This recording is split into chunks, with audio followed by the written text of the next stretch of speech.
아십니까? 한국불교연구원 역사가 올해로 50년이 됐는데 50년 전에 그런 것이 뭐 거의 불교계에 없던 시절에 불교 강좌를 하고 그때 불교 강좌를 들으신 분들이 그러니까 그 당시에는 일주일 동안 하루에 3시간씩 저녁에 우리 설립자이신 불현 선생님이 강의를 하시면 그 일주일을 다 와서 강의를 들으시는 분들이 계셨었어요. 그러니까 그 얘기를 하면서 요새 그게 가능하겠냐 뭐 그런 얘기를 했는데 그 당시는 참 사람들이 착했던 것 같아요. 그 매일 저녁마다 와가지고 그렇게 그래서 그분들을 중심으로 우리 결성된 단체가 한국불교연구원 구도회인데 그것도 이제 50년이 된 겁니다. 그래서 이제 지금 진행 중인 유식 강의에 강의 들으시는 분들께도 좀 공지를 해드리라고 해서 아마 그 강의를 들으면서 오신 분들도 계신 것 같습니다. 그래서 이렇게 와주셔서 우리 연구원에 와주셔서 감사드리고요. 또 뭐 앞으로 이걸 기회로 또 이걸 인연으로 연구원에도 좀 종종 발길을 하셔도 좋지 않을까 그렇게 생각이 됩니다. 뭐 저희가 앞으로 여러 불교에 관련된 여러 강좌들을 너무 어렵지 않게 또 여러분들이 쉽게 공감하실 수 있는 그런 강의들을 마련하려고 하고 있습니다. 제 강의는 오늘 한 3시간쯤 하려고 하고 있고요. 이 크게 한 4부분 정도로 나눠서 진행을 하려고 하고 있습니다. 첫 부분은 전시의 개요에 대한 말씀을 그러니까 전체적으로 여러분들이 뭘 알고 가시면 좋겠는가 하는 말씀 드리고 두 번째는 이 전시 주제가 된 우리가 흔히 남인도라고 하는 지역의 불교와 불교 미술의 특징이 어떤 건가 하는 점 그다음에 세 번째하고 네 번째는 이번 국립중앙박물관에서 열리고 있는 전시가 크게 두 부분으로 나뉘어 있습니다. 그래서 그 두 부분에 대한 것을 각각 여러분들이 그 전시장을 둘러보시는 것처럼 미리 보고 가시면은 거기 가셔서 훨씬 더 여러분들께서 특별히 설명을 듣지 않아도 더 즐겁게 보실 수 있으리라고 이제 생각이 됩니다. 제가 그 1월 5일 날 국립중앙박물관에서 전시와 관련된 강연을 했습니다. 그때는 1시간밖에 강연을 할 수가 없어서 시간도 많이 쫓기고 그래서 충분히 말씀을 이제 못 드렸기 때문에 그래서 갤러리 투어와 겸해서 그런 말씀을 드리려고 이 강의를 생각을 하게 됐습니다. 그래서 처음에 말씀드릴 두 부분은 그 1월 5일 날 했던 강연을 조금 더 여러분들에게 지금 여기는 좀 여유도 있는 공간이니까 좀 더 차분하게 말씀을 드릴 수 있을 것 같습니다. 뭐 지난번에도 말씀을 드렸습니다만 제가 이 색깔을 쓰는 이유는 이 색깔이 이게 그 제대로 나오질 않아요. 여러분들 보시면은 그 모니터도 마찬가지고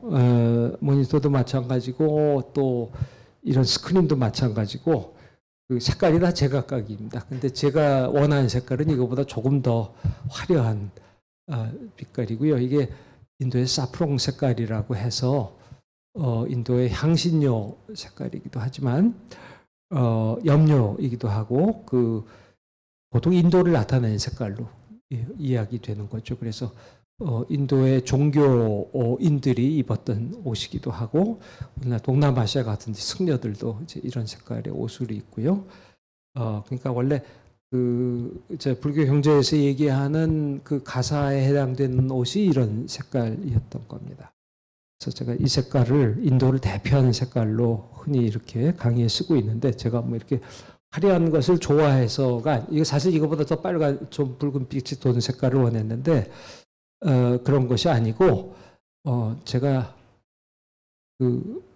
여기 저 한국 전시 스투파의 숲이란 제목이 붙지 않았습니까? 그래서 여기 그린을 써놨는데 그린을 썼는데 제가 이걸 보고서 그린이 좀 그렇지 않느냐고 하면서 인도의 숲은 불타는 숲이라고 제가 말씀을 드렸었는데 그게 인도 문화의 한 특징인 것 같습니다. 자, 이 두 왼쪽의 거는 왼쪽에 보는 사진은 미국 전시, 사실은 포스터는 아니고 도록의 표지고요. 오른쪽은 한국 전시에서 만든 아마 대표 포스터입니다. 이 전시는 미국 전시를 미국에서 구성했던 전시를 가지고 온 거고요. 미국에서는 뉴욕에 있는 메트로폴리탄 뮤지엄에서 7월 21일부터 작년 7월 21일부터 11월 13일까지 열렸습니다. 원래는 2020년에 열려고 했었대는데요. 그때가 바로 2020년에 코로나 팬데믹이 이제 시작된 해였기 때문에 못하고 3년 정도 연장이 됐고요. 그래서 고생 끝에 했는데, 이제 굉장히 인도나 이런 데서 물건을 빌려온다는 게 예측하기가 쉽지 않고, 또 인도 사람들이 굉장히 콧대도 높고 일이 이렇게 쉽게 할 수 있는 데가 아닙니다. 그래서 고생들을 많이 했는데, 팬데믹 3년을 더 준비를 하느라고 제일 힘들었던 거는 3년이 지나면 강상까지는 안 변해도 가령 담당자들이 다 바뀌고 지방자치단체 높은 사람들도 다 바뀌고 그러니까 다시 교섭을 해서 물건 빌린 일을 해야 되는 게 이제 굉장히 제일 어려웠던 일이라고 합니다. 그래서 미국 전시에서는 150 정도를 출품을 했고요. 우리나라 전시는 그 중에서 미국이나 유럽 박물관에 있는 전시품들은 대부분 오질 못했고요. 그래서 그것들은 일부는 있습니다만은 대부분 오질 못해서 우리나라는 한 100점 정도가 왔으니까 3분의 2 정도입니다. 그래서 미국 전시에는 Tree and Serpent라고 하는 이름을 붙였습니다. 그리고 부제로 기원전 200년부터 기원 후 한 400년경까지 인도의 초기 불교 미술이라고 이름을 붙였고요. 이거는 그 전시장의 한 부분의 모습인데 이게 인도의 산치 불탑이라고 하는 곳이죠. 그래서 이제 그거를 이제 모형으로 이렇게 만들어 놓은 거고요. Tree and Serpent라고 하는 이 이상한 제목을 붙인 이유는 이 제임스 퍼거슨이라고 하는 유명한 사실은 인도 건축사 연구에서는 거의 선구자라고 할 수 있는 사람이 있었습니다.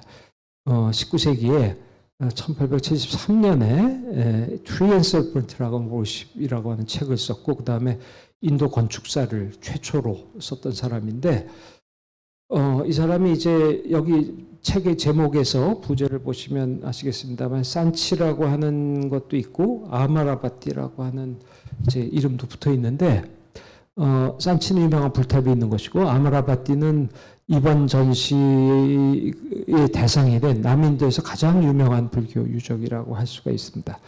그래서 그곳에서 나온 불교 이제 조각들을 얘기하면서 이 사람이 뱀과 나무의 숭배라고 하는 그런 제목을 붙였습니다.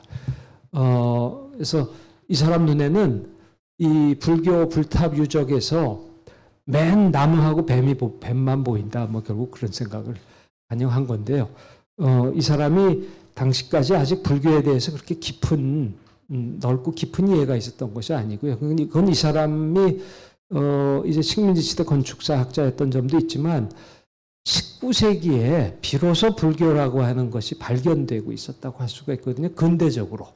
그러니까 물론 동남아시아나 동아시아에서는 계속 불교를 믿어오고 있었지만은 인도에서는 불교가 거의 완전히라고 괜찮을 정도로 자취를 감추었었죠. 그래서 인도 불교가 또 말하자면 오리지널한 불교가 제가 왜 그런 말씀드리냐면 동아시아나 동남아시아에서 믿는 불교는 굉장히 이미 많이 수천 년, 한 2000년 동안의 역사 동안 변형이 된 모습이죠. 그러니까 인도의 불교 또 아주 이른 시기의 불교 그런 것들이 새로 발견되는 시기였습니다. 그래서 사실은 인도 불교학의 시작 같은 것은 1850년 경으로 볼 수가 있어요. 그러니까 그렇게 가히 멀지 않은 시기죠. 이제 그때부터 사람들이 이런 경전들이 있구나. 또 이 경전들 또 그런 경전들을 번역하고 그러니까 제일 먼저 알려진 것들 중에 법화경 같은 경전이 제일 먼저 번역되고 알려졌고요. 그러던 시기였기 때문에 이 사람이 이 책을 쓰던 1813년경에도 불교에 대한 지식이 그렇게 별로 없었던 거예요. 책도 뭐 읽을 수 있는 책도 별로 없었고. 그래서 이 사람이 이제 이런 불교에서 가장 많이 보이는 나무하고 뱀이 많이 보인단 말이에요. 그래서 그런 제목을 붙였는데 그 제목에서 Tree and Serpent라고 하는 이름을 갖고 왔는데 뭐 보기에 따라서는 뭐 식민지 시대 학자의 뭐 이걸 뭐하러 이렇게 중요하게 갖고 왔냐 뭐 그렇게 비판을 받을 여지도 있고요.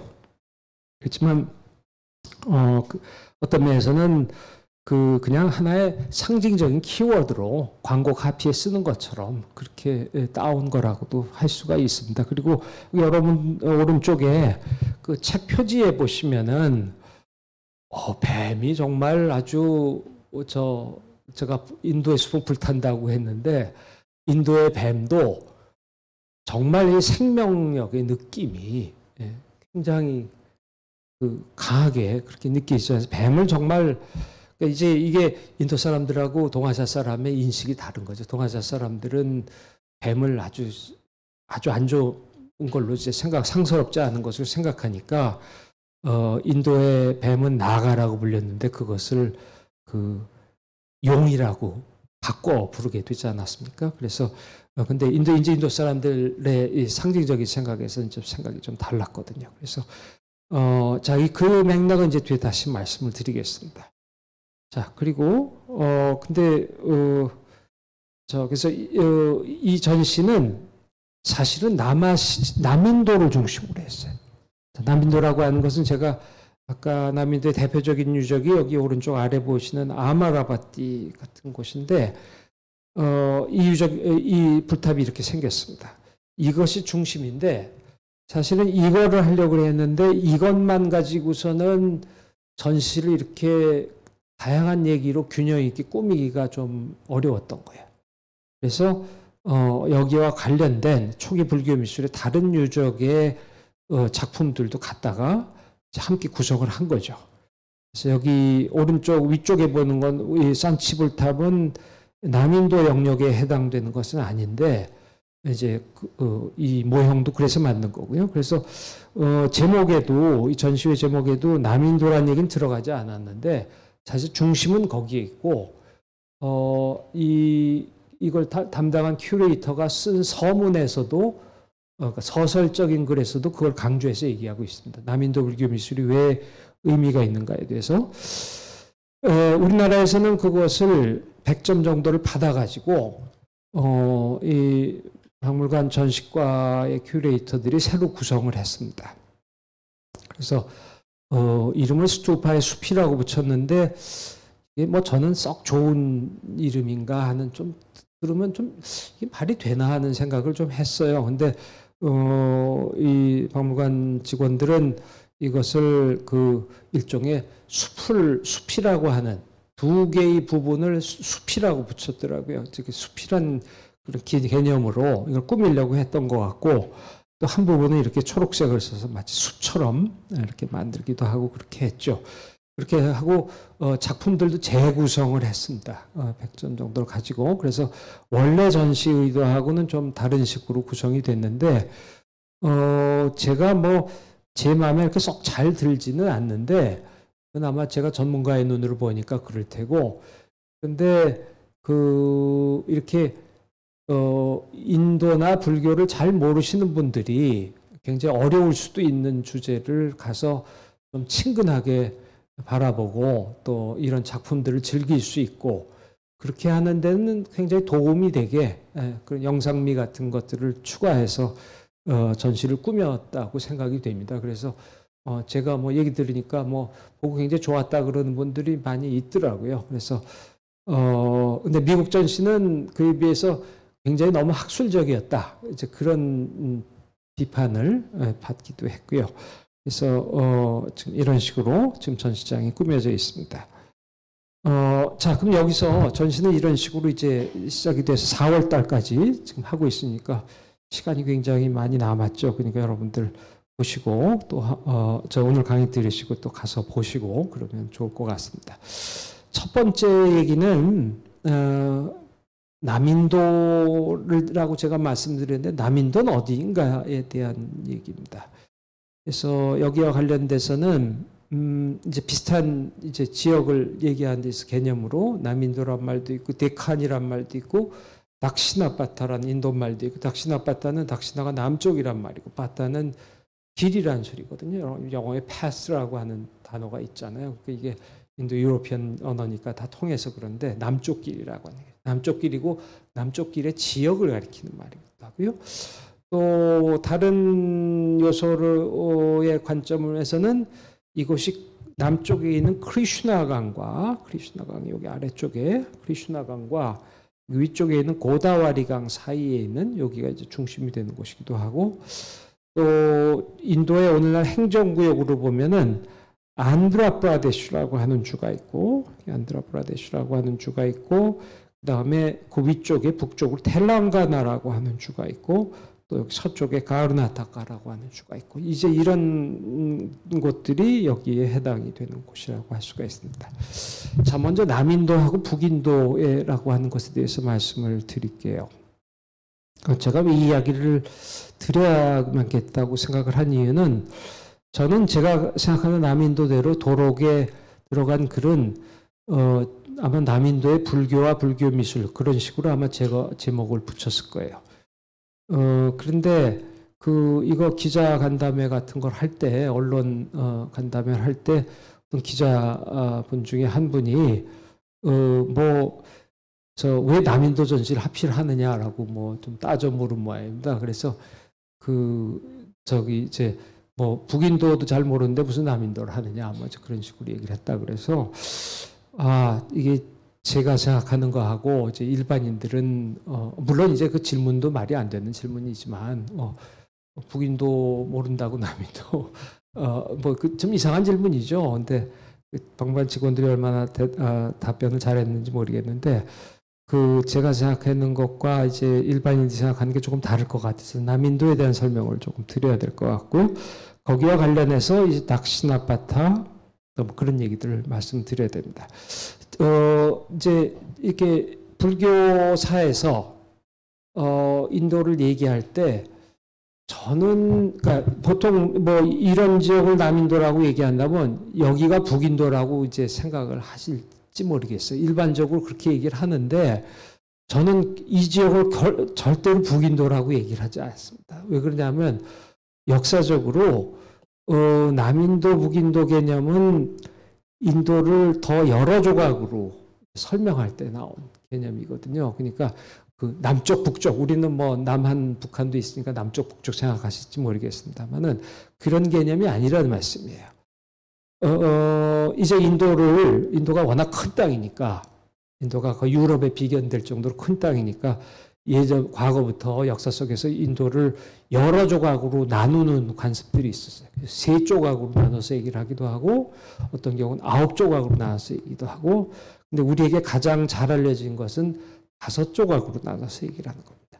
그거는 중국의 승려들이 동아시아 승려들이 인도에 다녀올 때 인도가 5개 인도 5인도로 구성이 되어 있더라든지 인도를 이제 과거엔 천축이라고 부르기도 했으니까 5천축으로 되어 있다고 한 얘기를 한 거죠. 그래서 여러분들 잘 아시는 우리 신라 출신이라고 하는 해초 스님의 왕오천추국전이라고 하는 책이 5천축국을 다녀온 얘기를 적은 책이잖아요. 그래서 또 이제 5인도란 말을 쓴 것은 당나라의 현장 스님, 7세기에 현장 스님이 인도에 갔다 와서 대당서역기라고 하는 일종의 불교 지리서를 썼죠.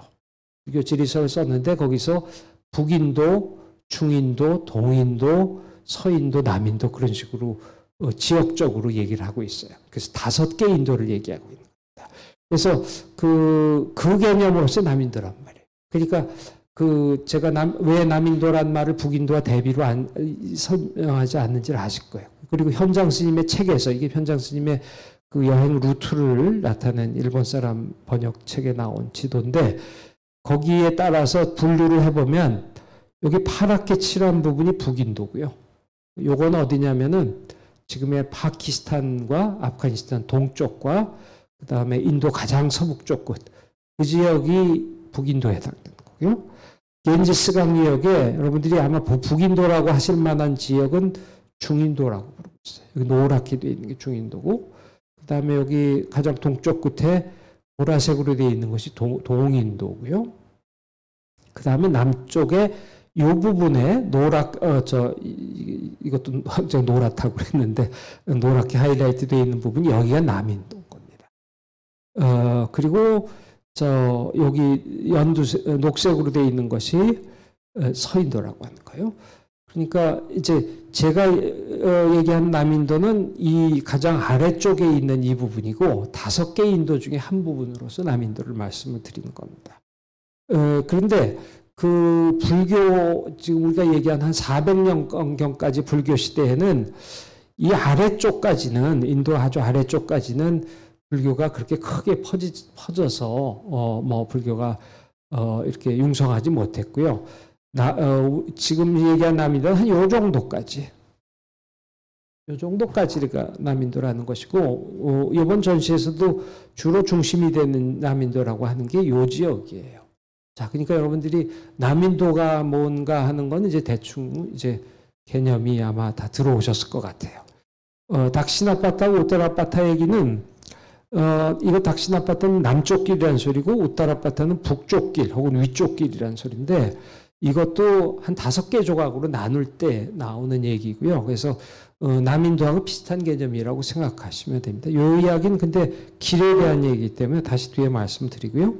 근데 이렇게 5조각으로 나누는 관습은 인도에 오늘날도 남아 있어서, 인도에 여러 주들이 있잖아요. 제가 몇 개 준지 기억을 잘 못하겠는데, 지금 여기 여러 주들이 이제 보이고 있습니다. 라자스탄, 마디아프라데시, 마하라슈트라, 여러 주들이 있는데, 이 주들을 가지고 일종의 각각 존을 나눠가지고 행정구역을, 그러니까 동쪽 구역, 서쪽 구역, 이제 그렇게 나눌 때 거기에 이렇게 5조각이 이렇게 들어가 있습니다.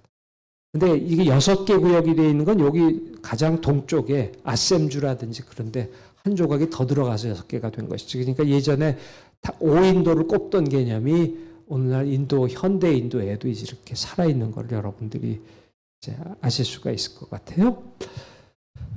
그 다음에 이제 또 하나 개념은 데칸이라고 하는 개념인데요. 데칸고는, 인도에는 이게 이제 겐지스강이 이런 식으로 이제 이쪽 파랗게 된 지역을 지나가고요. 이 아래쪽에 이게 높은 지대입니다. 그래서 여기 한 700m 되는 빈디아 산맥이 있고, 그 뒤에 있는 사프라 산맥이라고 한 1000m 조금 넘고요. 여길 이제 시작으로 해서 여기 데칸고원이 이어지는데, 이 범위가 어떻게 되느냐는 정의하기 나름이겠죠. 이게 어디서부터 어디까지라고 이야기하기는 어려운데, 그래서 이쪽 왼쪽이 높고요. 왼쪽에서부터 이렇게 완만하게 이제 산지가 이렇게 아래쪽으로 이어져 있는 거죠. 그래서 여기 동쪽 해안에 더 평지가 많고, 이제 그런 곳인데, 그래서 넓게 보면 이게 다 데칸이라고 할 수도 있고, 보통 데칸이라고 할 때는 조금 더 좁은 의미에서 이렇게 작은 부분을 얘기하기도 하고요. 그래서 이게 데칸이 이어지는 부분이라고 이번 전시에 영문도록에서는 데칸이란 말을 이제 많이 쓰고 있습니다. 데칸이라고도 얘기할 수가 있고, 이제 뒤에 여러분들 다시 뒤에 보여드릴 지도에서 데칸이란 말을 쓰고 있습니다. 또 제가 강을 말씀드렸는데, 크리슈나강과 고다와리라고 하는 강이 있어요. 이게 크리슈나강이고요. 여기 이렇게 보이는 것이 이쪽에도 있습니다. 그 다음에 그 위쪽으로 고다와리 강이 흐르는데, 여기 고다와리 강이 있죠. 그래서 이 2강 유역이 이제 우리가 얘기하는 남인도 불교와 불교 미술이 번성한 지역이라고 할 수가 있어요. 그래서 예전부터 강이라고 하는 것은 교통에 있어서 굉장히 중요한 수단이죠. 그러니까 이렇게 술에 싣고 사람이 지고 갈 수 있는 건 한정돼 있지만 배에 싣고 가면 훨씬 더 쉽게 움직일 수 있으니까 강이 이제 사람들의 생존에 있어서 뿐만 아니라 교역에 있어서 중요한 역할을 했는데, 이 2강이 다 중요한 교통의 역할을 했습니다.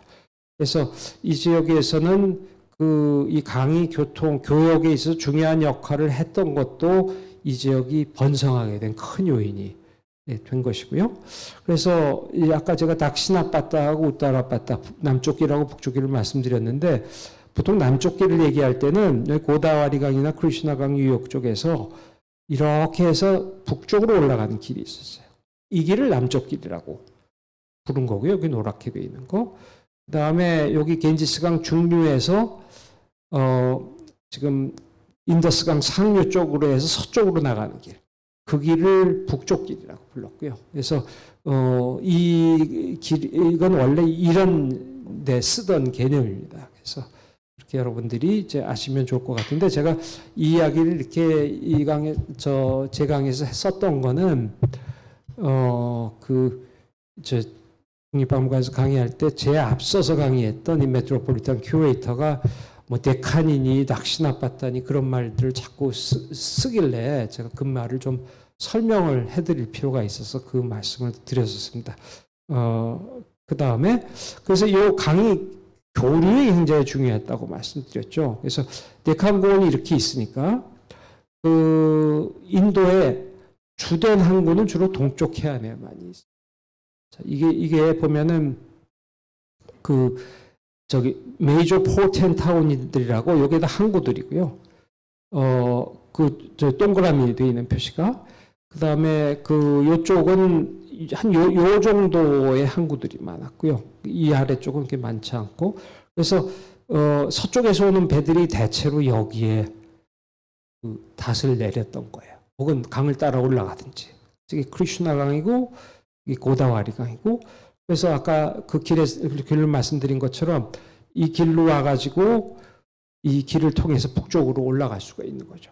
그런데 교역을 통해서 이 지역이 크게 발전을 했던 겁니다.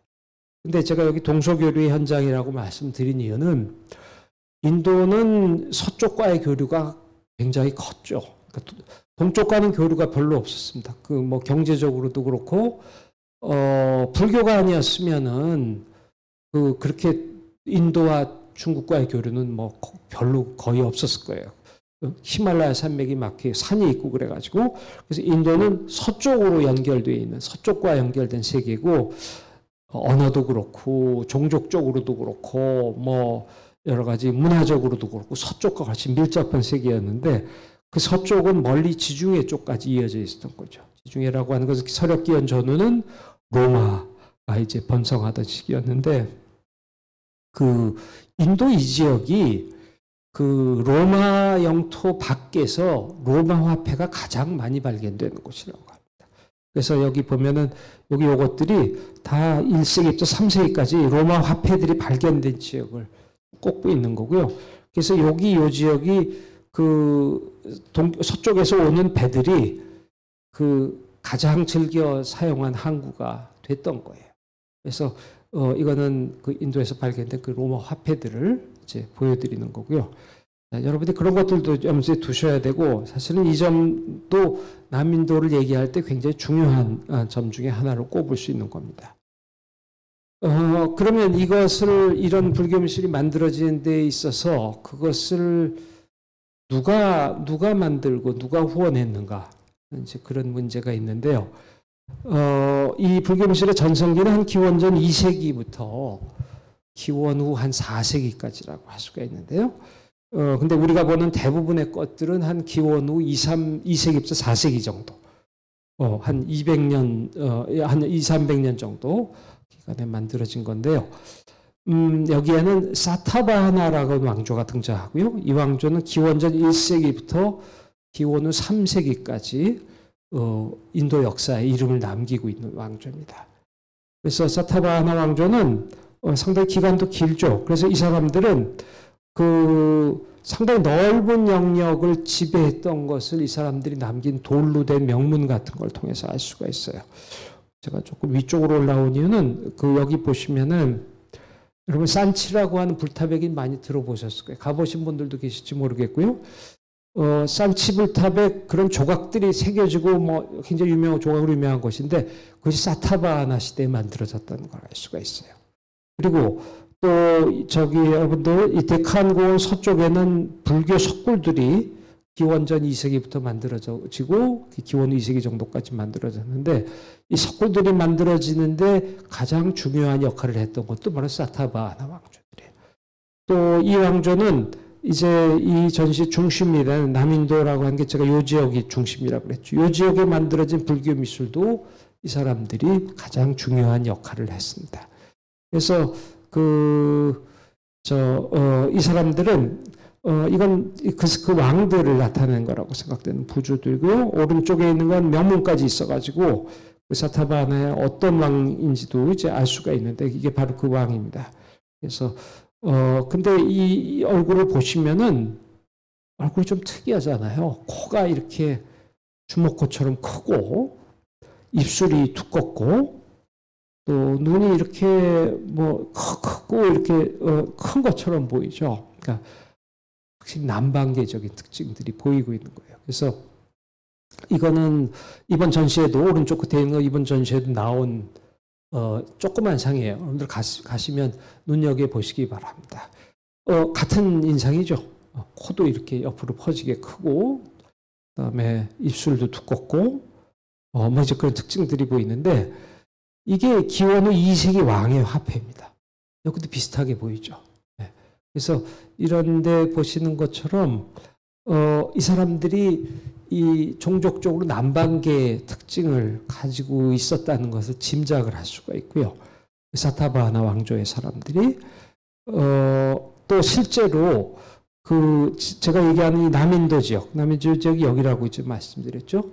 여기에서는 그 인도의 북방 언어는 소위 산스크리트 그 얘기하는 그 계통의 말들이 있죠. 그 말은 인도 아리안어라고 하는 말입니다. 인도 유럽어의 일부고 그것이 소위 베다부터 시작됐다는 언어고 그런데 그 언어에 해당되는 것들이 이제 북쪽에 주로 이제 쓰이게 되는데 이 남쪽 지역은 그것과 전혀 갈래가 다른 드라비다라고 하는 계통의 말이 쓰이는데 오늘날 이 지역에서 현지에 쓰고 있는 말도 드라비다 계통의 말, 텔루구라고 하는 드라비다 계통의 말입니다.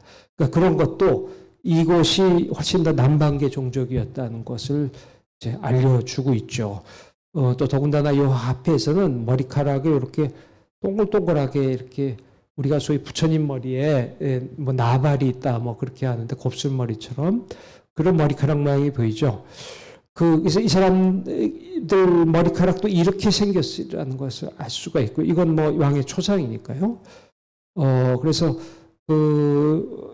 이건 제가 어디다 전시도로가 간단히 이렇게 썼습니다만은 제가 저기 왜 부처님의 상이 머리카락을 기르고 부처님 상이 대체로 머리카락을 기른 모습이잖아요. 머리카락이 있고 왜 부처님 머리카락이 왜 이렇게 동글동글하게 나발처럼 됐는가에 대해서 논문도 썼고 그다음에 우리 한국불교연구원에서 강의를 통해서도 그 이제 말씀을 드린 적이 있는데 그 한국불교연구원 유튜브 영상에도 올려져 있습니다. 그래서 그걸 보시면 알겠지만 그것이 시작은 여기서 시작된 건 아닌데 그런 머리카락 모양이 이게 불상 머리카락으로 보편화된 것은 전 이 지역에서 시작이 됐다고 생각이 돼요.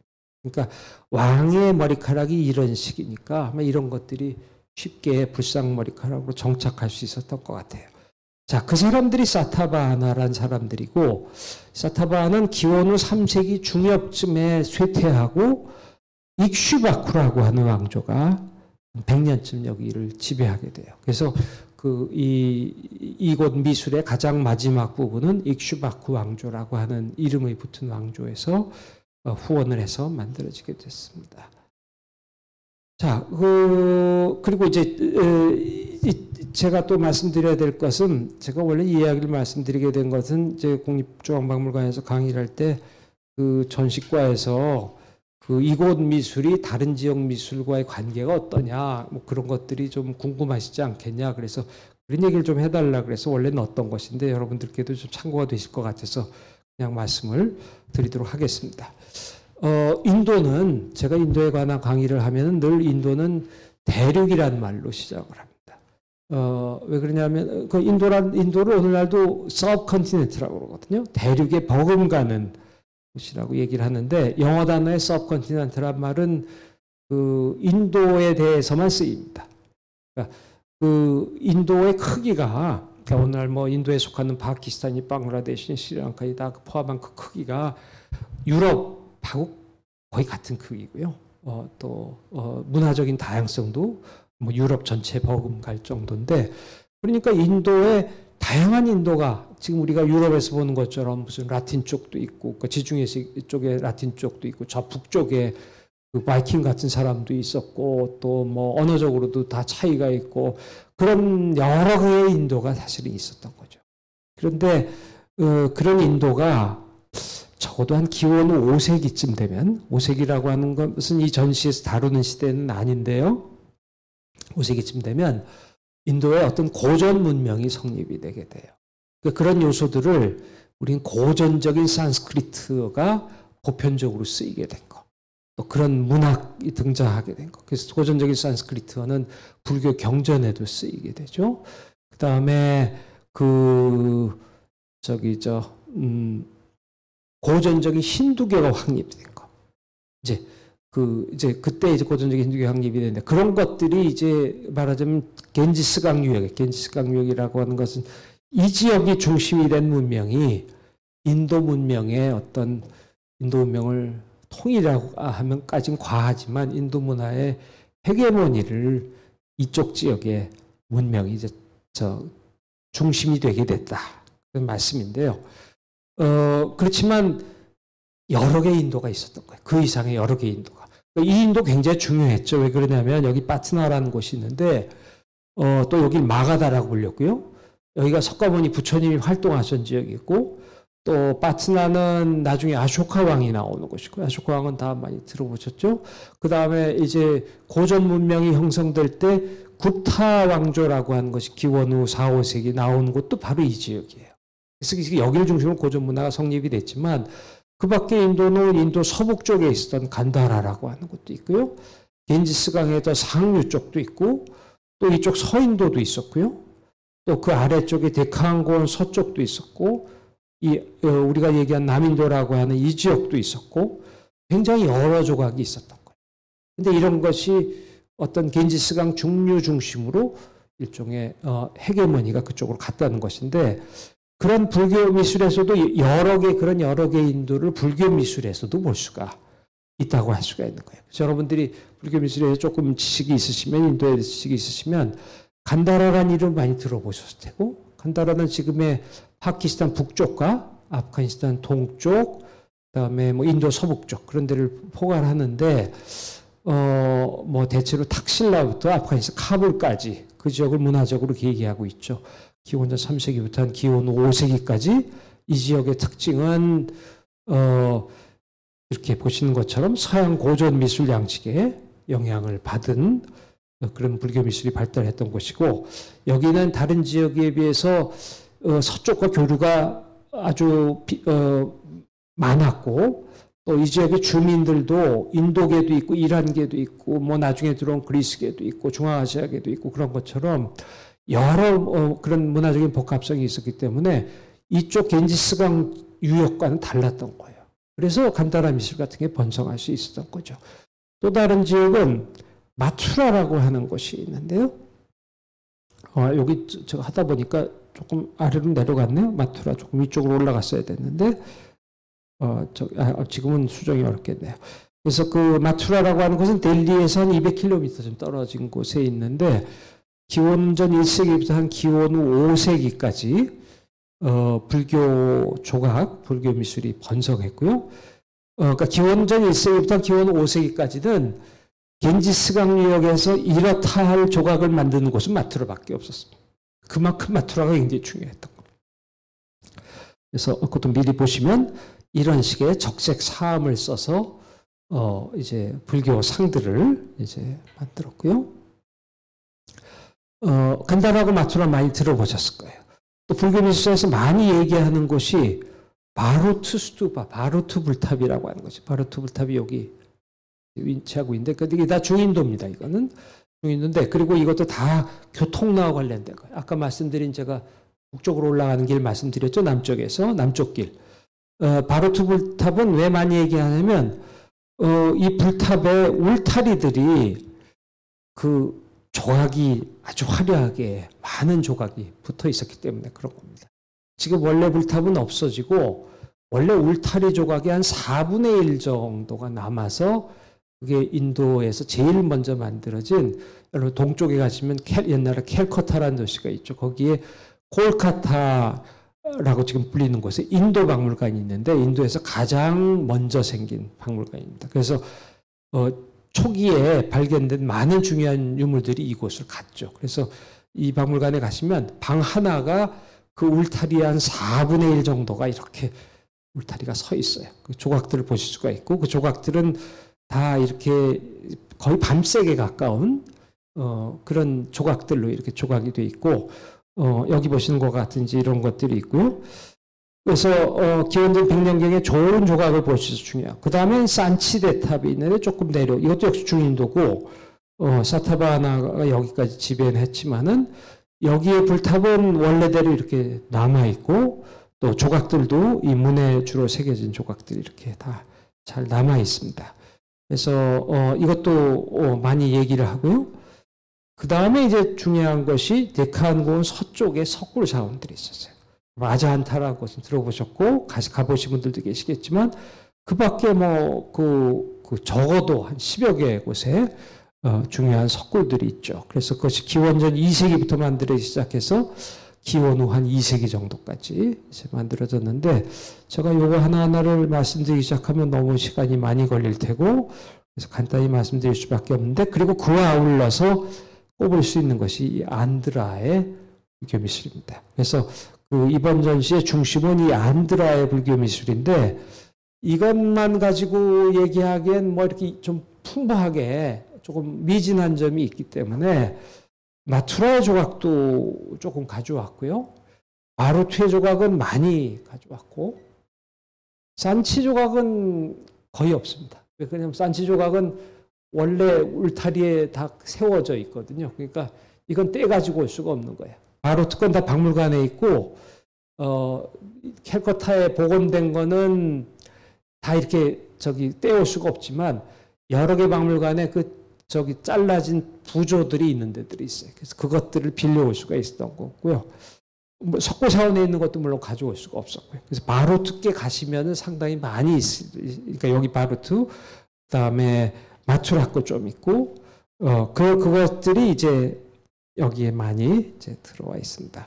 자, 간다라는 제가 말씀드린 대로 그 서양 고전 미술 조각의 양식을 이제 받아서 이런 불교 미술이 번성했고, 전성기는 불상이 나오는 기원 후 1세기부터 한 4세기 뭐 그 정도라고 할 수가 있고요.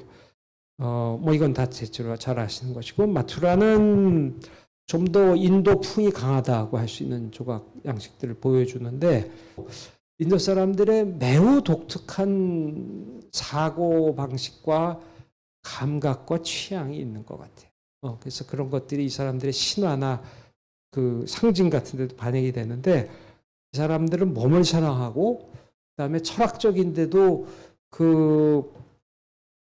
이 사람들이 가지고 있는 이런 정서적인 태도, 그런 것들이 반영이 된다고 할 수가 있어요. 그래서 제가 금요일에도 말씀을 드렸지만, 지지난주에 우리 안성도 원장님이 우리 유식 강의를 하시면서 알라야식에 대한 설명을 할 때 여러분도 그렇게 느끼셨는지 모르겠습니다만, 유가사지론 같은 데서 알라야식이 어떻게 해서 그 본질이 뭐냐를 자꾸 설명할 때 그 아버지와 어머니와 그 생리적인 그런 거를 가지고 설명을 하고 있잖아요. 그게 굉장히 인도 사람다운 태도라는 생각이 들었고요.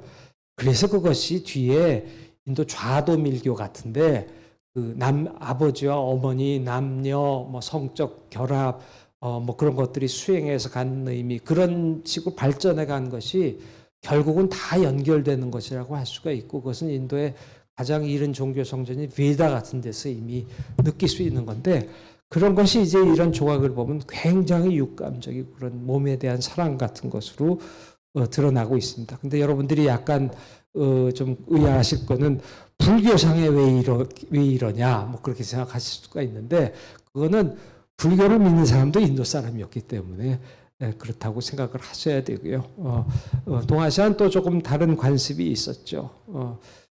그리고 이 바로트 같은 데 나오는 조각 중에서도 여기 저 가운데 있는 두 개, 그 다음에 왼쪽 아래쪽 조각은 다 이번 전시에 나오는 겁니다. 보실 수가 있고요. 다 이것도 그 일종의 풍요에 대한 신화와 관련되어 있는 거예요. 여기 오른쪽 끝에 있는 여성도 여신인데 풍요의 여신이고요.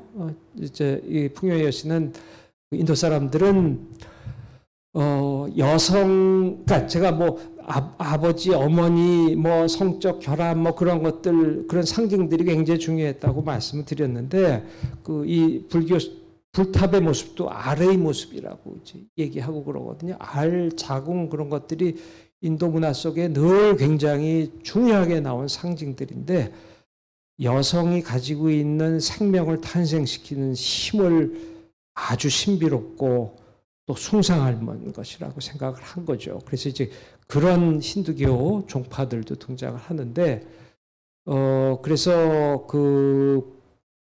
이 여신은 자신의 몸에 있는 생산의 힘을 나무에 불어 넣어주고 있는 겁니다. 그래서 그런 풍요의 기원을 한 거죠. 그래서 제가 이번 전시에서 여러분들이 염두에 두셔야 될 것이, 부처님은 세상이 고통이라고 하시고 이 고통에서 벗어날 길을 가르쳐 주시고 책에는 그렇게 써 있지만 보통 사람들이 믿은 불교는 이 삶에서 얼마나 더 행복을 얻을 수 있을 것인가, 얼마나 더 풍요로운 삶을 얻을 수 있을 것인가, 얼마나 더 자식들을 많이 낳고 자식이 잘 될 수 있을까, 이제 그런 것들하고 밀접하게 관련이 되어 있었어요. 그래서 불교 행전 같은 거 보시면은 가령 어떤 얘기 중에 그런 얘기가 여러 개가 있습니다만은 우파굽타라는 유명한 승려가 있었는데 그 아버지가 이렇게 상인 같은 사람이었거든요. 그래서 원래 아들을 출가하기로 이제 약속을 했으니 출가를 안 하니까 가서 왜 출가 안 하냐 그러니까 자신은 아직도 이제 이 오욕을 누리고 있기 때문에 이걸 떠나기가 어렵다. 이제 그런 식으로 얘기를 하고 그런 식의 얘기들이 나오는데 불자라고 할지라도 그거는 어쩔 수가 없었던 것 같아요. 사실 오늘날 불교도 사실은 풍요와 행복을 기원하는 거는 그렇게 크게 다르지 않고 많은 스님들도 실제로는 그런 데서 약간 재관 같은 역할을 하고 있는 경우들도 많이 있죠. 자, 바로트에서 그런 걸 많이 보실 수가 있고 여러분들 가시면 이런 유물들이 굉장히 많으시다는 것을 짐작을 하셔야 되고요. 자, 산치는 이렇게 문들에다 지금 조각이 붙어 있고 저기 오른쪽에 있는 그 여인은 여기에 붙어 있는 여인상이에요. 이게 여신입니다. 앞에서 말씀드린 대로 이게 망고나무인데 망고나무 줄기를 붙들고 자신의 몸에 있는 생산의 힘을 나무에 불어 넣어주고 있는 건데 이 부처님의 유고를 모신 사리탑 안에 이것이 그렇게 들어있는 거죠. 나머지는 그냥 설명을 생략할게요. 그리고 네칸고원의 석굴이 만들어지게 되는데 석굴은 인도에서는 그러니까 동굴이 아니고 이렇게 인공적으로 만든 석굴은 기원전 3세기부터 보이는데 불교도 석굴이 아니에요. 기원전 3세기 석굴은 아지비카라고 그래서 불교와 더불어 초기에 이제 힌두교 베다의 힌두교 흐름이 아닌 비주류 흐름의 하나예요. 불교와 더불어서 자이나교나 불교처럼.